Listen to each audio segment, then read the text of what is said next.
Salles de spectacle et cinémas vont-ils fermer ou bien s'adapter? Les mesures gouvernementales annoncées mercredi 14 octobre vont une nouvelle fois impacter le monde culturel qui commençait tout juste à reprendre. Il entend se mobiliser pour maintenir une offre et rester ouvert tout en respectant le couvre-feu.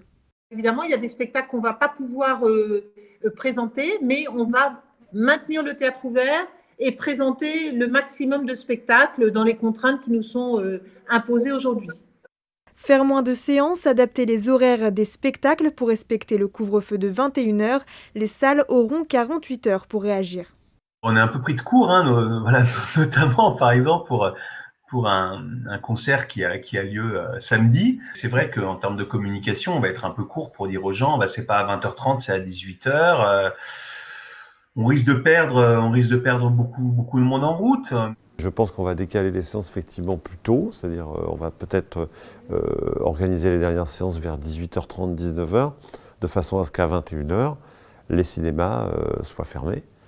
Une discussion devrait avoir lieu demain avec la ministre de la Culture Roselyne Bachelot. Une dérogation pourrait être envisagée.